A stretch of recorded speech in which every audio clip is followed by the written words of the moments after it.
tell me if this is too long a story, but then my dad got sick. And so I sort of stepped back from looking at what I was going to do next and was really focused with my mom on my dad's health. And the only thing I did throughout this entire phase of my life was work with a career coach and really spend time thinking about what I wanted to do. And out of that, knowing I didn't want to lead a sales team, I didn't want to go in enablement, I didn't think I wanted to be back in corporate. I loved managing people. I loved coaching people. I loved developing people. I loved helping other people be better at their jobs. I loved helping people think about what they did next. Welcome to Career Coaching Secrets, the podcast where we talk with successful career coaches on how they built their success and the hard lessons they learned along the way. My name is Davis Nguyen, and I'm the founder of Purple Circle, where we help career coaches scale their business to $100,000 years, $100,000 months, and even $100,000 weeks. Before Purple Circle, I've grown several 7- and 8-figure career coaching businesses myself, and have been a consultant at 2 career coaching businesses that are doing over $100 million each. Whether you're an established coach or building your practice for the first time, you'll discover the secrets to elevating your coaching business. Welcome to Career Coaching Secrets Podcast. I'm Kevin, and today we are joined by Miranda Conlon. She is the founder of MLC Coaching, been in business for 1 year, but been coaching for 25 plus years. Welcome to the show, Miranda. Thank you. Happy to be here. Yeah, I'm happy that we're finally getting to connect. I know the first time we connected, we had some technical issues. We did. But something I think about is 25 years of coaching is a long time. You could have been, I don't know, a librarian, maybe a baker in the past. But of all things that you chose coaching. And not only that, you chose to turn it into a business. Tell me a story about that. Sure. Well, I can start by saying I attempted an apple crisp 2 nights ago, and it was really not good. So baker, I don't think was ever on the list. Maybe another timeline. Maybe another yes. universe. My daughter is an excellent baker, so maybe it skips a generation or something. Yeah. Yeah, I mean, I would say I have been coaching my whole career. I have been in business leadership my whole career. And well, not my whole career. I started in business and pretty quickly moved into leading teams. By the end of my corporate life, I was leading teams of, up to 200 people. And so sort of inherently in there, I was coaching, mentoring, developing, helping people performance manage, all those things. But it was always like the side part of my job. I was also leading a huge sales team or leading an enablement team. So yes, I would say I've been doing it for many, many years, and now it's my whole job, which is amazing. Yeah. What was that transition like? Because, I don't feel like this was like overnight. You're just like, oh yeah, tomorrow I'm just going to start my business and quit everything, right? Like how did it happen? It was actually literally the opposite. It's funny you say that because for a long time I said, I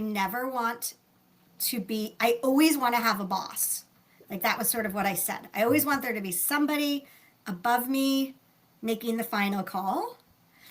I always describe myself as like not entrepreneurial. I don't know where I created that narrative. And in fact, my dad had his own business my whole life. So I don't know where it came from, but so you're right. I definitely did not overnight say, I'm ready to be a coach. And in fact, I'd probably say the way I got here was thinking about all the things I didn't want to do or be. So I made the choice to step away from corporate leadership and first took a little time to like literally lower my cortisol levels because it was so high. So cortisol is like the fight, flight, freeze, appease hormone in your body. And it was so high from my work experience that it wouldn't come down. Like I had to go to a doctor and work with an endocrinologist and get it to come down. So I also got COVID and shingles all in like the same 3-month period. So my body was saying, you can't keep doing this. So I stopped, I left. I navigated a graceful exit, as we say in the business. And once I sort of slowed down and started thinking about what I wanted to do, I instinctively just started looking for jobs as a sales leader or an enablement leader. And each time I did it, I felt like a little sick to my stomach. Like I was like, this is not resonating at all. Tell me if this is too long a story, but then my dad got Oh, sick. okay. And so I sort of stepped back from looking at what I was going to do next and was really focused with my mom on my dad's health. And the only thing I did throughout this entire phase of my life was work with a career coach and really spend time thinking about what I wanted to do. And out of that, knowing I didn't want to lead a sales team, I didn't want to go in enablement, I didn't think I wanted to be back in corporate. I loved managing people, I loved coaching people, I loved developing people, I loved helping other people be better at their jobs, I loved helping people think about what they did next. She one day was like, "Why aren't you a coach?" And I was like, "Why aren't I a coach?" And then, like, literally overnight, like I like created my LLC, I opened a bank account. Like I can't really explain it, but that was overnight. Once I realized it was what I wanted to do, I just dove head in. And now here we are. Yeah. Yeah, it's so interesting because you share your story, and I think about it was literally cortisol flowing through your bloodstream, and your body was shutting down, and it forced you to take a break to reflect. And it's really interesting. There's this, I think a lot of times, sometimes like we, maybe in corporate life, we kind of ignore the signs from our body, right? And it Definitely. seemed like you tapped into this a little bit more. And when you found the right thing, when actually coaching kind of sounds like it found you, it was just like all like game on. I love that. Yeah. And so I know you're in your first year, but like let's talk about the marketing aspect, right? Because you have a sales background and all that. How are you? You're a business, right? How are people finding out about you right now in this season? It feels like a loaded question for me. It's something I spend a lot of time thinking about. Mhm. I would say almost entirely from people I know and then referrals and renewals. Mm. And I feel both super thankful for that and think there are other things I ought to be doing to grow my Mhm. business. I'm actually working with a business coach right now who's really pushing me to try things even if they're not 100% ready for the world to see. And that's a little hard for me, but I'm working on it. I For anybody who's looks me up, like I've posted twice on LinkedIn in the last year, but I'm getting ready to start doing it more. And I'm Mhm. learning about like what I do want to share with the world and what I don't want to share with the world. It took me a little while to Yeah. realize like I am my brand. And so now that I Mm. really get that, it's how do I want to tell the world my brand? Because I'm very Mhm. comfortable working with people who knew me or worked for me or worked indirectly with me or know someone who works with me, Mm. right? Like all of those things felt easy or easier. Starting to Mhm. work with people I know nothing about or didn't know and don't know me is just a new challenge that I'm just diving into also. Mm. So it's not a great answer Yeah, because I thank don't you. really do like, I definitely don't do formal marketing for whatever that means. Yeah, and like thank you for being so vulnerable too, because I know like it's year one, right? And so you're trying to figure things out. And what I say sometimes is like it's easy to look at the highlight reels like on Instagram or like, you know, those snapshots when the business is doing really, really well, but not enough people talk about what's happening when actually might not know the answer right now and we're discovering it. So I appreciate your honesty there. Yeah. But let's talk about something like, oh yes, go ahead. Well, I was just going to say, I think to your point, there's so much out there on LinkedIn and on Instagram Hmm. and even business on Facebook. Like, it's hard not to think, oh, that's what I'm supposed to be doing. And so, Mm. what I have been spending time on is what do I want to do? And if that doesn't feel right or it doesn't resonate, like one of the things my coach said is if I'm putting something out there and it doesn't, I'm not in a rush to put it out there, it's probably not ready, right? So what about it doesn't seem right? And what do I want to change to make it feel more authentic to me? Because I do want it to be authentic Miranda. Like if I'm the brand, it should feel, sound, look like me. Yeah, that is true. That's the hard part about content too. It's like figuring out your brand voice, what you want to share, what you don't want to share. Also, something I'm very curious about what you said earlier is like almost entirely you're basing it off your client base is off of renewals and referrals, but you had to get those initial referrals from.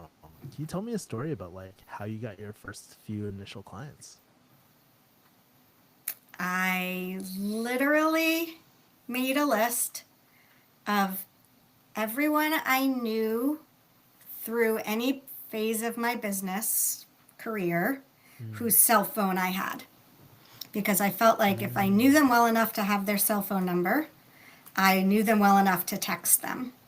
And so I texted people individually and shared that I was starting a coaching business. And that's the one of the two times I also posted something on LinkedIn where I announced that I was doing it, started a business. And I didn't have anything to compare it to, but I got lots of impressions and lots of views and lots of people that are like, "Of course you are! Like you're meant to be this. You're made for this. You've always been a coach." So it was. I like that. Like external validation. So I texted people individually. I did that one LinkedIn. I met with a few people who were like, yes, let's talk. I met with a lot of people. Let's talk.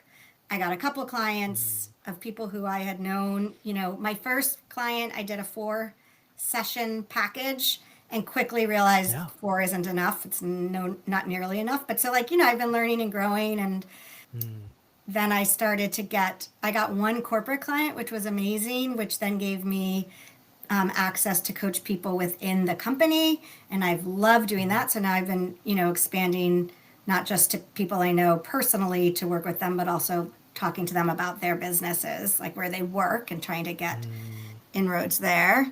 And then renewals. So which I feel very, I guess, proud of, right? Is like every single client has renewed in some way with me. So I have a busy day, but I'm definitely not like my roster isn't full yet. There's a lot of coaches out there, and so I'm kind of curious, what do you feel like your I don't want to call it secret sauce, but like there's this unfair advantage that you probably have, right? Why people are actually renewing with you and not some other coach. What do you think that is? Well, you said vulnerable before. I'm very, even when I led large sales teams or large teams, I always talked about being transparent. Like I'm very transparent. I'm very direct, but in a kind way. I think I am good at holding and creating space for someone to stop and really think about all the permutations. Permutations is one of my favorite words because there's in any situation, there's so many permutations, right?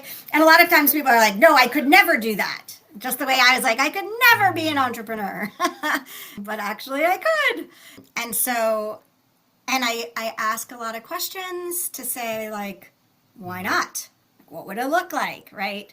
So I think maybe my special sauce is I'm authentic and transparent. I am direct, and I have a ton of experience. So, I've changed jobs. I've worked in big corporate companies. I've worked in startups. I've coached people in startups. I've led sales teams. I've led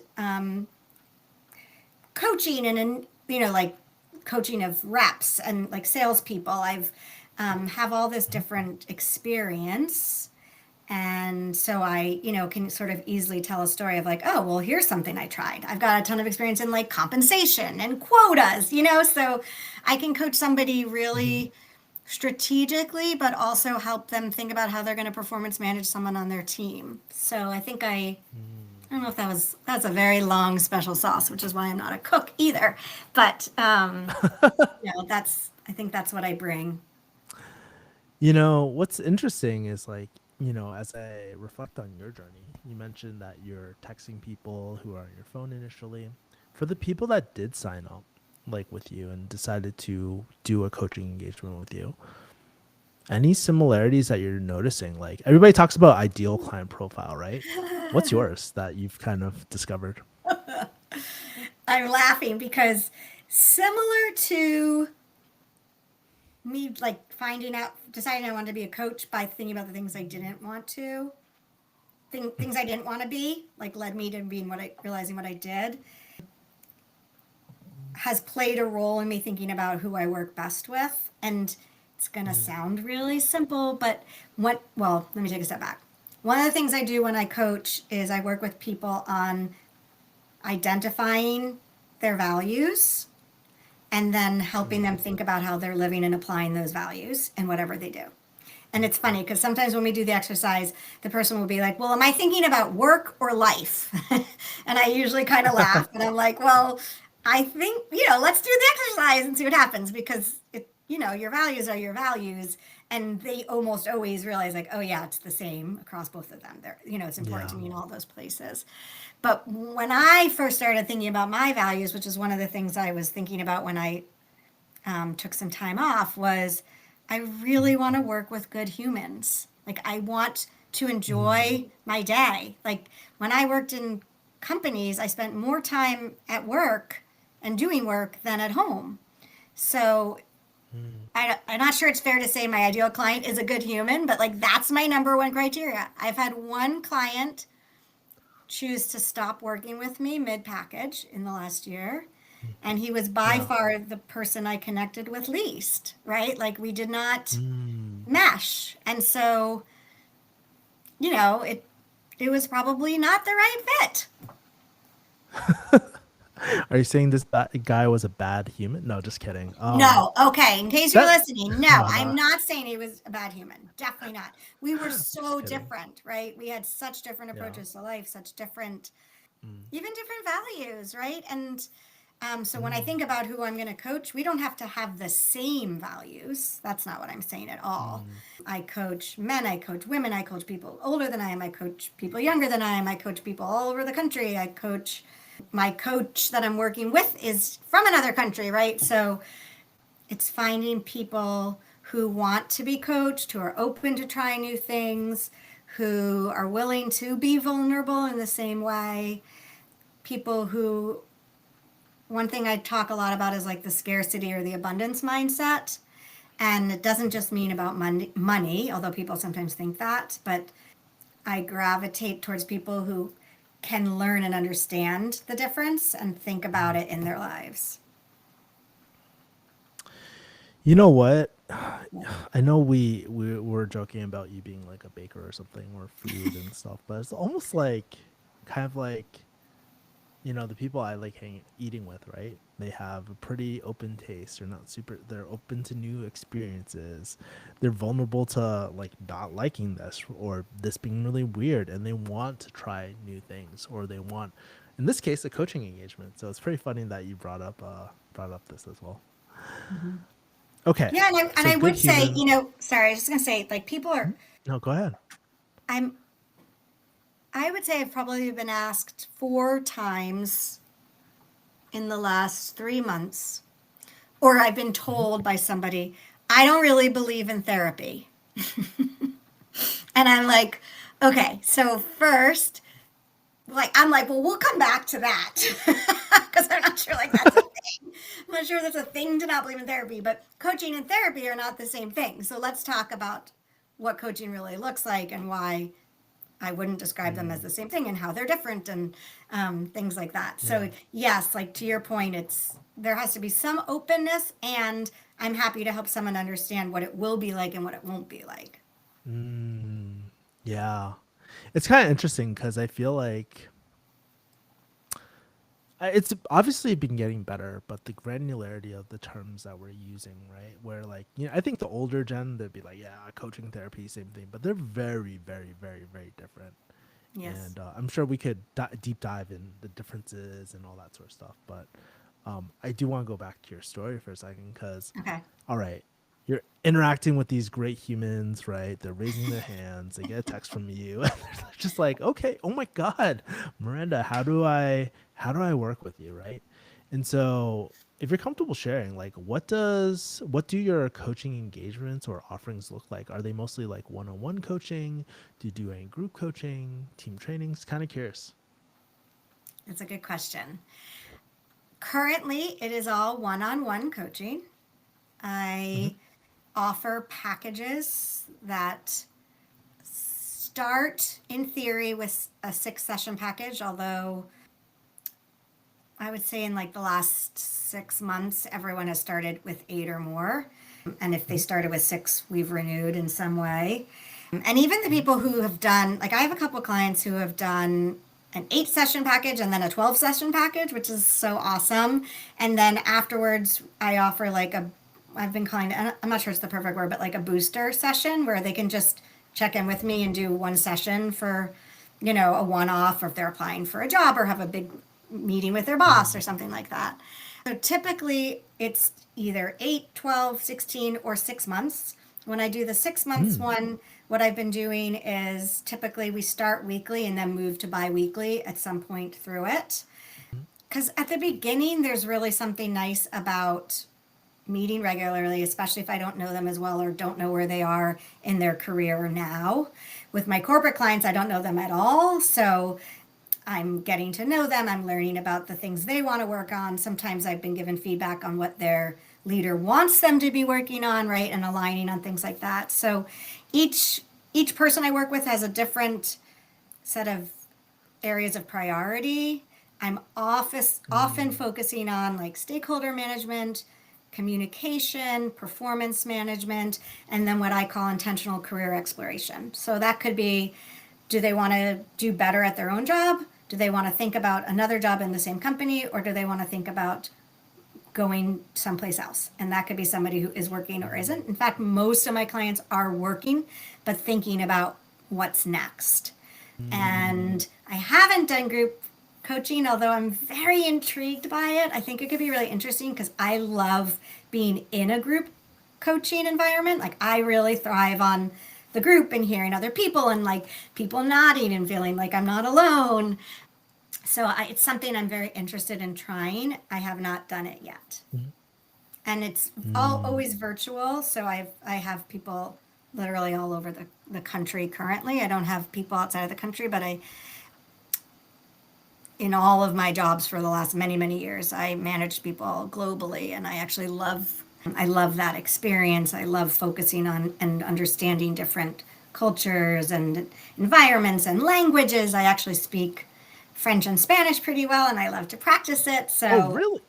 yes, yes. So, not neither perfectly, but both well enough. I don't know if I could do a whole coaching session in it, but I definitely could have a conversation in it in either of those languages. Man, previous life you were a translator too. That's awesome. Ooh, totally. Or a tour guide. Someday I think I'd like to be a like a travel ad advisor. I think that would be really fun too. Uh, yeah. So I don't know if You I answered know, your question, but it's all one-on-one. It's all typically a package, and I meet with people usually either every week or every other week mhm. because I definitely see value in keeping the momentum, not feeling like we have to catch up, knowing the players that Yeah. they're working with, etc. The other thing I would say I do when I do the career exploration piece is I'm with them all along the way. So, like, if they have interviews, I'm helping them prep for them. If they have to do a case study, I help them, practice or put the material together. I help them negotiate an offer. I help them think about how they want to give their notice in their job if they're working. So I'm really there all along the way. Yeah, I love that career coaching aspect that you add too. And it goes to show that all that like 25 plus years of experience really, really come into play as well. I Right, which love is that. crazy because I am so young. Now,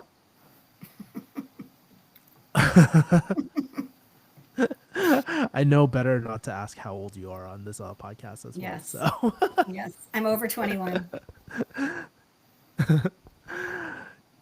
being in your first year or two and having a sales background, I would actually like your perspective on this because where I notice a lot of coaches where they struggle with is pricing and pricing strategy. So they're like wondering, oh my God, what do I charge? How do I get that initial number? How do I put this together? Of course, you have to give any hard numbers, but I would love to hear about like how you think about pricing and how you structured your packages. Okay, well, I'm going to answer it. And then if you're willing to give me any feedback, I welcome it. It is by far the thing I struggle with the most. It is by far the thing I'm least comfortable with. I don't think it's the thing I spend the most time thinking about, but it's definitely the thing I ruminate about the most. I have been told multiple times that I should double my prices. I haven't done it yet. I often offer discounts, and I've been told not to do that. Like, I listened to this great book on tape called something like We Should All Be Millionaires. And she literally is like, whatever your price is, double it. Right. And then if she's like, I want you to see if you can make this much money. And then and if you're thinking you can't do that number, take whatever number you think you can do and then add 25%, right? Like whatever I say, people are always like, you are lowballing the price. So I'm sort of prefacing it with that. I try not to talk about it by like pricing per session, but it kind of ends up being that way because the package has a number of sessions in it. And I do discount in that the more sessions you do, the less it costs per session.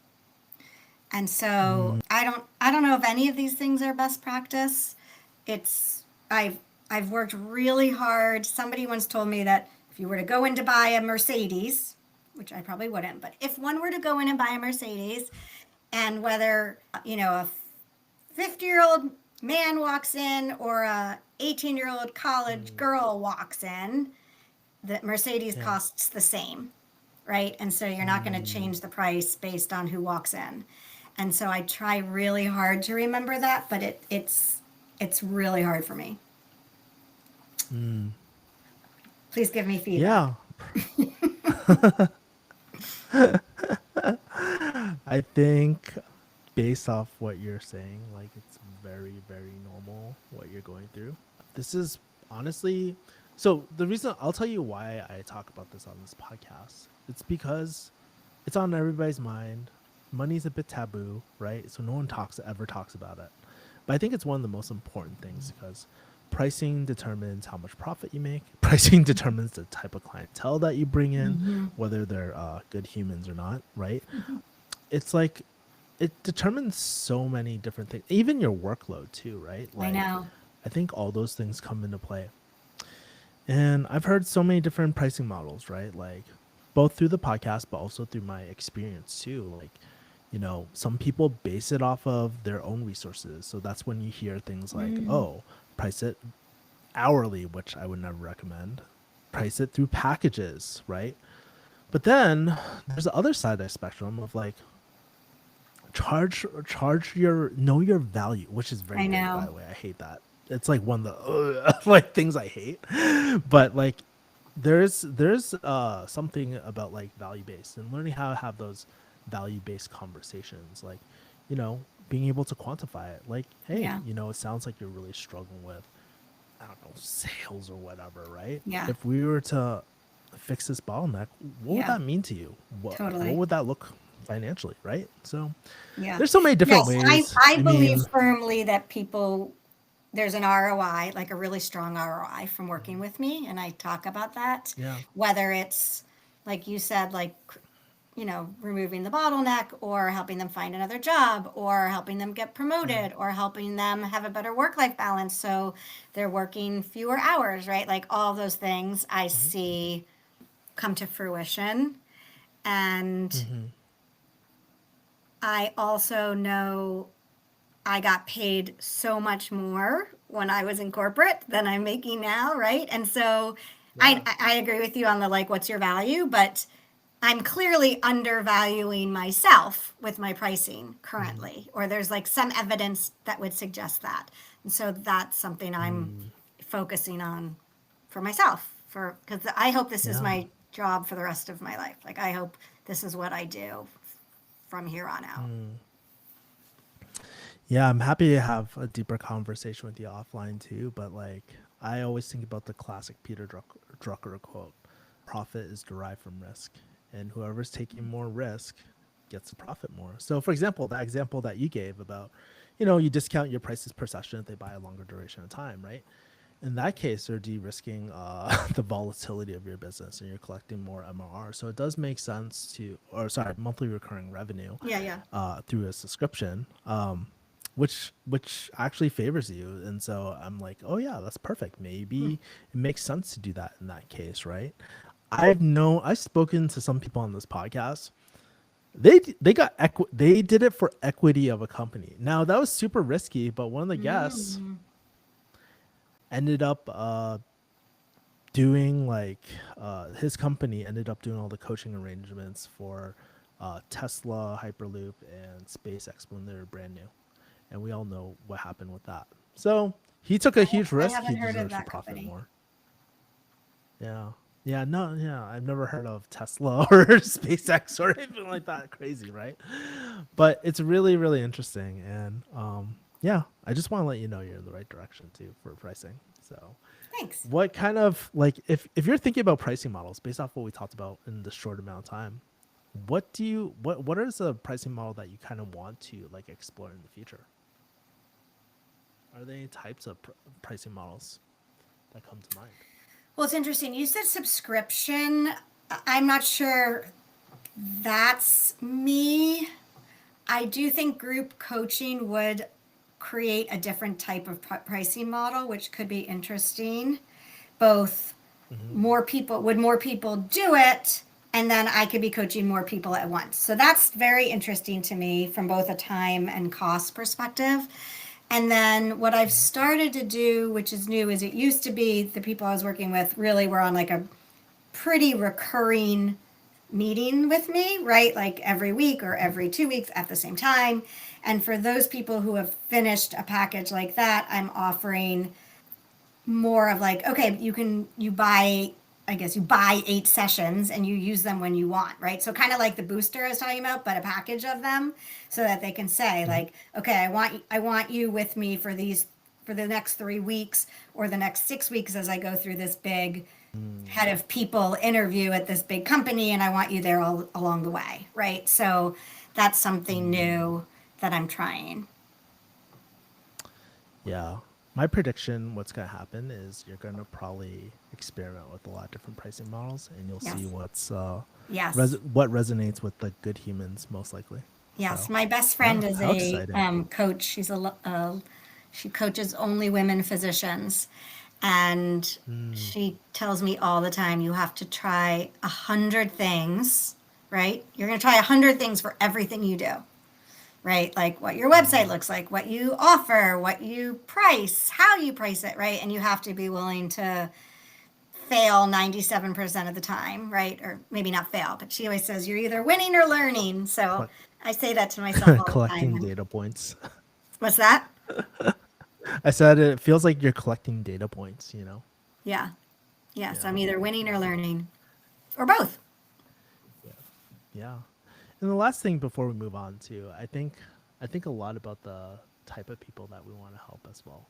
I guarantee if I was helping a bunch of pharmacists, they would be risk averse as crazy. So they probably wouldn't want to take on a bunch of risk and stuff like that. They would probably want a more conservative type of thing where it's like, oh yeah, packages and all that versus value based, right? Because as I was a pharmacist too. We look we're like anti-risk, because if we take risks, patient dies and stuff like that too, which isn't always great. But yeah. Anyways, moving on. One of the other questions I'm actually really curious about, Miranda, is your future goals. And so, being this your first year, where do you want this business to take you in the next few years? Do you have desires to scale, hire more, secret dreams or ambitions no one knows about? Would love to hear that. So I do think about it because, as I said, I hope this is my job forever. I I'm trying to find the right balance of corporate clients and individual clients. I love the sort of stability of the corporate client, meaning I can have one company and then coach any number of people. And so then I'm not trying to sell to more companies. We're just figuring out who is the next person I'm going to coach. I, of course, need to still add value, if you will, right? Because if I'm not doing a good job and they're not seeing the benefit and the growth of their employees, they're not going to keep working with me. But I do really, and I really like knowing the different departments and teams and people, right? So that when they're talking about it, I can be like, oh, yeah, I heard that. I've heard da da da, right? Like, how's that impacting you? And it's sort of like also working at the company, but without all of the responsibilities. I always say to people, I'm like, this is your best one on one, right? Like, you get to have a one on one with me where you can say anything, express all the feelings, all the worries, all the thoughts. We can brainstorm, and there's no consequence because I'm not your boss, right? So, and what you can say to your boss is just different from what you can say to your coach. So, I am looking to continue to expand in the corporate space. I also really enjoy seeing the growth and development of people that are working with me individually, where I think there's zero worry about the company or, who knows who and things like that. And I forget what the question was. What was I just saying? Sorry. Where do you want your business to take you in Oh, the yeah. next few years? Yeah, so I want to continue both, but grow the corporate side, continue to grow the corporate side. I don't know that I would have like an employee who was another coach, although that could be interesting. I've thought if I did group coaching, I know some people who are really good at things like, or they're certified in things like 360 reviews, like, um, so I could imagine partnering with people in that way. I've done a little bit of that already.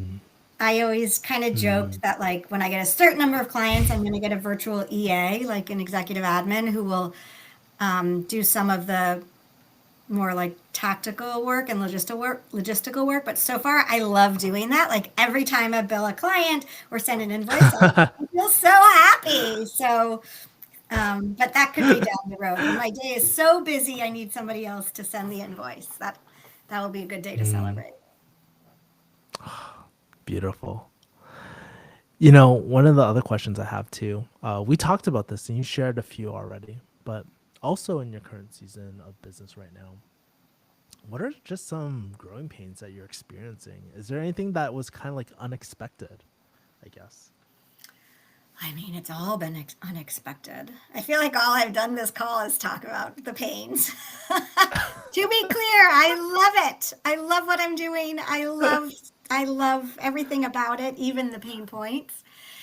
I guess pain points have been we talked about the pricing, right? Like figuring out what is compelling. How do I not create my own thoughts and feelings about, you know, their circumstances. So that's been a pain point.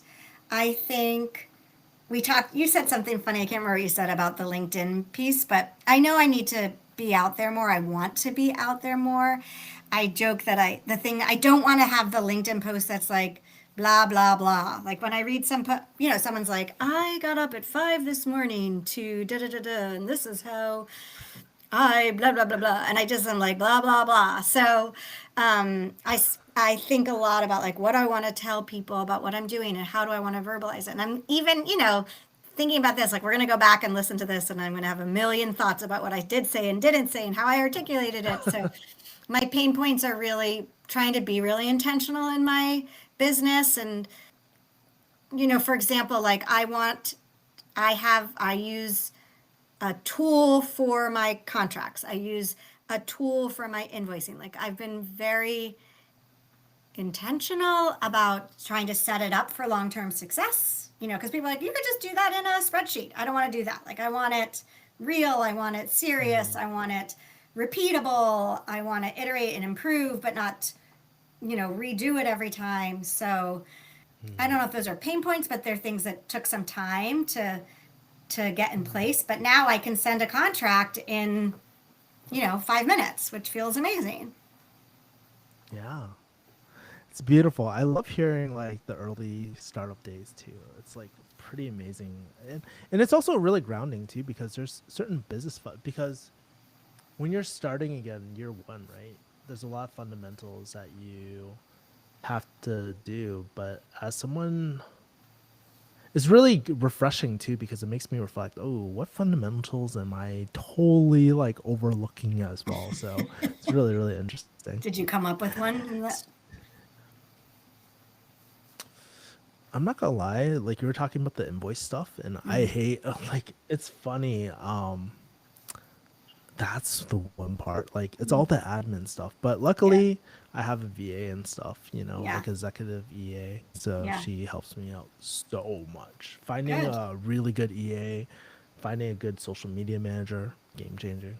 Game changing Yes. for the business. Although what I would also Yeah. say is I th- it's easy in corporate to forget how to be like a manager doer and do all the things. So what I'm Hmm. proud of is when I have my executive VA, like I'm going to teach that person how to do it because I already know, right? So, and I don't want to lose that. Or like I always say, people are always like, if somebody got hit by a bus tomorrow, could you do it? And I like to say if they won the lottery, that seems like a little more positive. But I want to always, but I always want to be able to do it, right? I want if someone's out sick or needs the day off, like, and I need to send something out, like I want to always be able to do that for my own business. So that's one of my goals. Cheeky question, Miranda. Uh-oh. Would you still want to do that if even if you had like contingency in the business, like redundancy in the business, meaning like if you had two EAs that could cover each other? Would you feel the Okay, same way that's a good about that? question. No. No, I still want to know how to do it.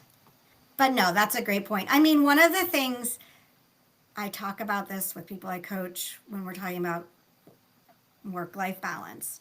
4 years, for like almost my whole time working in big companies, when I took Mm-hmm. vacation, I worked throughout it the whole time.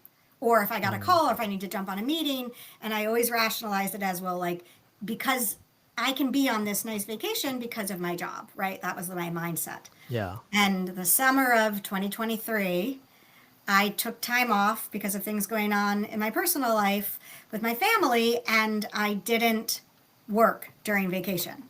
And I was like, oh my Mm. goodness. Like, what if, what if I worked so hard and now I cannot work on vacation because of all the work I've done instead of the other way around. Right. And it took me a Mm. long, way too long to realize that. So, yes, to your point, Mm. I want to be able to go on a vacation at some point and have somebody else who could, help me run my business while I'm out. So, yes, good point. Maybe one day I will have two people, or they'll work for a company where there's, you know, redundancy in that way. Or maybe more. Or maybe more. Who knows? And You they write the SOPs for you. Like, totally, totally. yeah. Well, last question for you because as a coach, there's a lot of different investments you can make. Not only a coach, a business owner, right? Because you Mhm. can invest into marketing, you can invest into your own training, you can invest into like mastermind. There's so many things, right? And so, I guess during your first year, like what has been through your perspective, what has been kind of like an overrated investment and what's been kind of an underrated investment Mm, for yourself? that's an interesting question.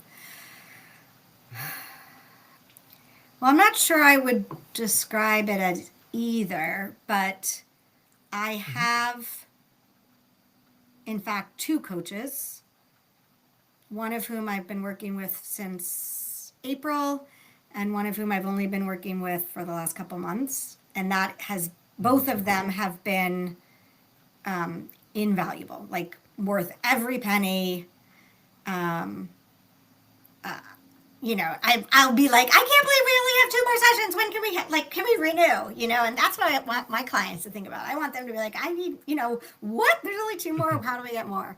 So I guess that's investing in myself, and I guess it's sort of like training, but having a coach has been incredible for me, and it helps me think about my business. One of my coaches is always like, think like a CEO. Like, Miranda, you've been like this executive leader. Like, think about that decision as an executive leader. I'm like, yeah.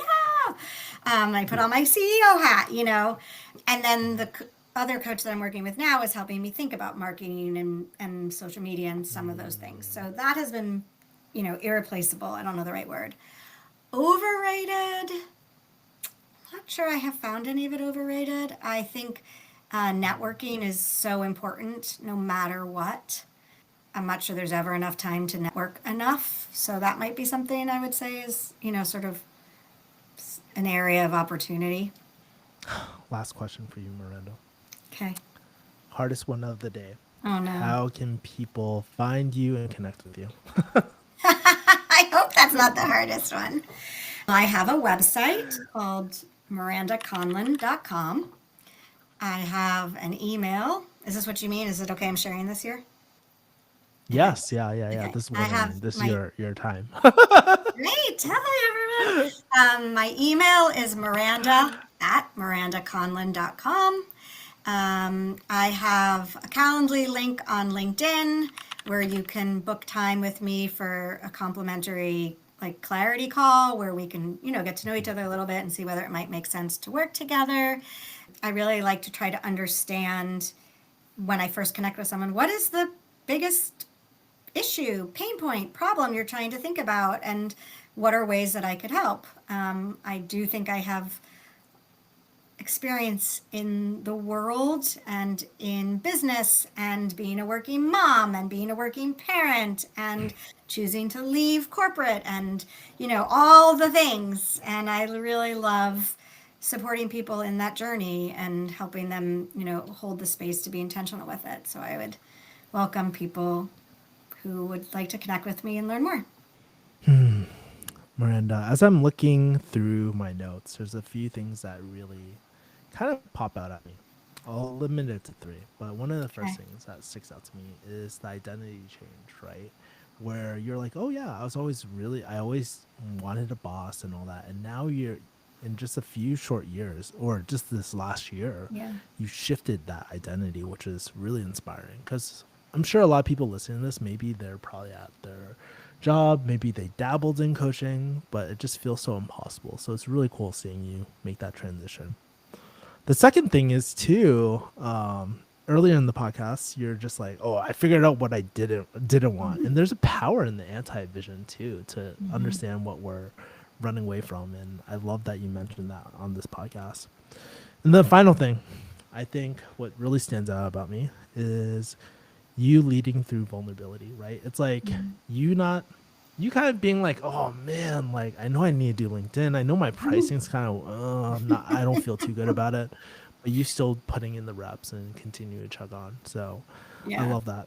It's funny. Anyways, Miranda, I'm sorry, I was just going to say, I'm so sure with my clients, right? Like they'll say something, I'm like, are you kidding? Double that. Are you kidding? Like, of course you can. So it comes out very differently when I coach. So that's something I'm also aware of and think about for myself.